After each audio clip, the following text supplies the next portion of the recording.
Bonjour à tous et à toutes. La douleur est une expérience sensorielle, émotionnelle désagréable avec présence ou pas d'une lésion tissulaire réelle avérée. Ce qui nous implique à penser que c'est une expérience subjective, ça va vraiment interpeller le vécu de la personne et lorsqu'on prend en charge un individu, une personne, une femme enceinte ou le couple, la famille, c'est très intéressant de demander à chaque personne ce que c'est pour elle la douleur, comment est-ce qu'elle la gère, qu'est-ce que ça vient interpeller dans son histoire, dans son vécu. Et quand on parle de vécu, c'est vraiment la notion d'adaptabilité qui va être intéressante. Comment est-ce que je m'adapte? Et afin de nous adapter, nous avons notre sensorialité. Dans la définition, on retrouve vraiment cette notion de sens et d'émotion. Comment est-ce que mes sens vont venir me réconforter ou être peut-être exacerbés parce que j'ai une douleur qui est présente. Et lorsqu'on parle de cette notion sensorielle, on va venir ici aussi la mettre en parallèle avec ce qui est rythme, la rythmicité. Et la rythmicité viendra aussi aider, permettre aux personnes qui vont nous accompagner pour vivre au mieux cette douleur, à nous accompagner de manière efficace. Lorsque une femme est enceinte, en période prénatale et en postnatale, en période prénatale, elle va vraiment mettre en place une modification psychique. On parle souvent de régression psychique maternelle et il y aura aussi un changement des sensations qui va se mettre en place. Donc une femme qui aimait peut-être manger, je n'en sais rien, des fraises, elle se retrouve à avoir ces fraises en horreur. Donc on a souvent dit que la grossesse n'était pas une maladie, mais les processus d'adaptabilité qui sont déployés par la femme enceinte vont être similaires à ceux que peuvent mettre en place des personnes qui sont en adaptation suite à une maladie. Pendant la grossesse, tout ce qui va permettre de mettre la femme enceinte en mouvement va permettre à cette maman de recréer de l'espace. On sait qu'il y a des troubles musculo-squelettiques qui s'installent, la modification respiratoire, la modification de la digestion. Ces éléments vont être intéressants à prendre en charge. On sait aujourd'hui que les intestins sont notre deuxième cerveau, donc ce qui veut dire que la sérotonine qui va nous permettre d'avoir un meilleur sommeil, une meilleure gestion de douleur, elle va aussi passer par cette sécrétion ou ces sécrétions et absorption digestive. Et la digestion demande un mouvement. Donc quand on va mettre en place un mouvement, une rythmicité avec la respiration, on va pouvoir aller créer de l'espace. Ça va permettre déjà d'avoir une première gestion de la douleur qui des fois est mécanique. Ensuite, la deuxième chose qui va être intéressante, c'est le profil émotionnel de la patiente, de la femme enceinte qu'on a en face de nous. Est-ce qu'elle a un profil type anxiété? Est-ce qu'elle a un profil à vouloir peut-être bien faire? Tout ça va être pris en compte pour pouvoir proposer des outils efficaces.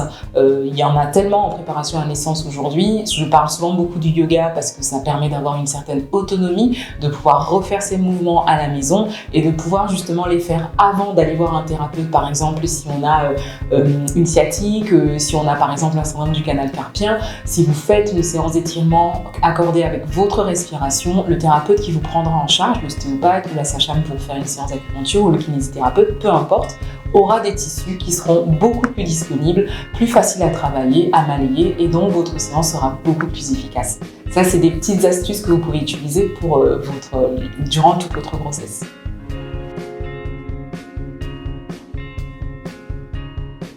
Donc votre accouchement va être vraiment en lien avec ce que vous allez préparer en anténatal. Souvent, on va parler beaucoup de cette technique de pousser bloqué ou de pousser en expire, mais si les muscles inspirateurs et expirateurs n'ont pas été suffisamment travaillés, n'ont pas été sollicités, on ne vous a pas montré comment vous pouvez les utiliser pour qu'ils aient un impact sur votre périnée, sur votre gorge, la récupération postnatale sera un petit peu plus compliquée parce que vous allez avoir justement un manque d'oxygène qui va pouvoir créer un stress oxydatif. Donc la respiration vous prend encore toute sa place durant l'accouchement. Ce qui va aussi être intéressant pour récupérer, pour avoir aussi une période de travail, on dit vraiment quand on accouche que c'est un travail, ça va être aussi l'alimentation. Donc, tout ce qui va être diététique, tout ce qu'on va vous donner peut-être comme complément alimentaire, on sait aujourd'hui l'impact des oméga 3 par exemple, vous aidera aussi à avoir un accouchement avec une meilleure présence et puis une récupération plus rapide. Donc là où ça devient aussi intéressant, en postnatal, quand vous avez pu bien préparer votre grossesse, vous avez pu avoir un accouchement où vous avez impliqué l'ensemble de votre corps, vos muscles, votre bassin, votre respiration, le postnatal la récupération sera un peu plus facile aussi. Je mets un bémol sur tout ce qui va être diastasie parce que ça touche quand même 30% des femmes en période postnatale jusqu'à 12 mois après la naissance et ça va être responsable des troubles musculo-squelettiques qui sont quand même assez importants et ça va aussi modifier votre transit, votre stature. Si vous allaitez ou vous nourrissez votre enfant, juste le fait de vous retrouver courbé, d'avoir une posture où les intestins sont tassés, les organes, la respiration va aussi être bloquée.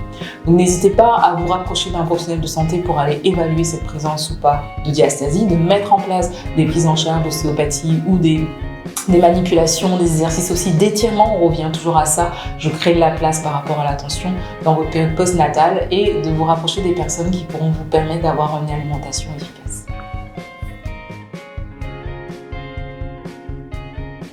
La fatigue, en fait, elle est très présente pendant la période postnatale et elle peut durer vraiment jusque 2 ans après la naissance.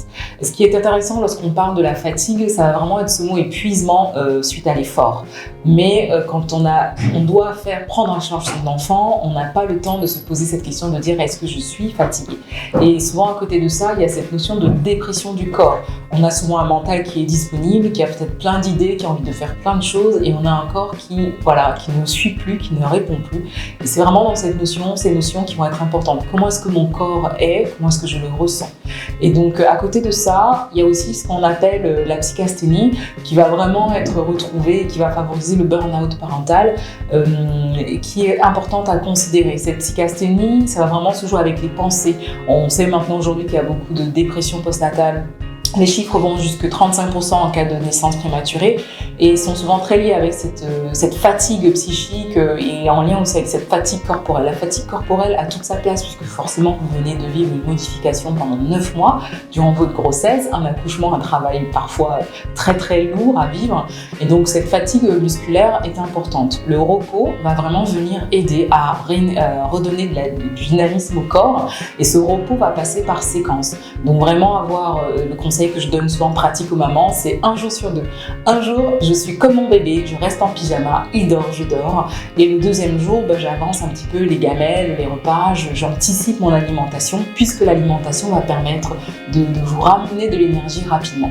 Il y a aussi tous ces exercices respiratoires. On sait aujourd'hui que la cohérence cardiaque, il y en a en plus des cohérences cardiaques méditatives, permettront d'aller vraiment diminuer toutes ces sensations de dépression, de déprime, d'aller justement enlever le stress oxydatif qui est peut-être aussi en lien avec l'accouchement et vous permettre justement d'aller créer une synchronie interrelationnelle au sein de la famille.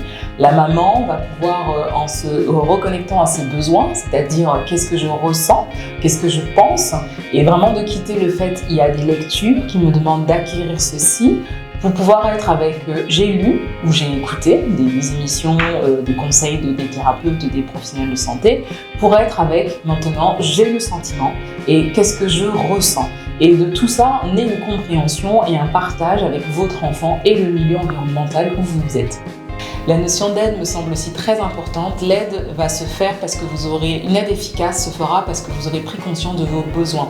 Et les besoins, ce sera d'aller chercher, pas à acquérir un rythme, mais vous adapter à ce rythme-là et sentir quel est le moment de la journée où vous avez le plus besoin d'aide, de soutien et de prendre peut-être des personnes clés qui ont peut-être des enfants du même âge, qui vont peut-être faire les courses au même endroit que vous, pour qu'ils puissent vous permettre de continuer dans ce continuum de grossesse postnatale.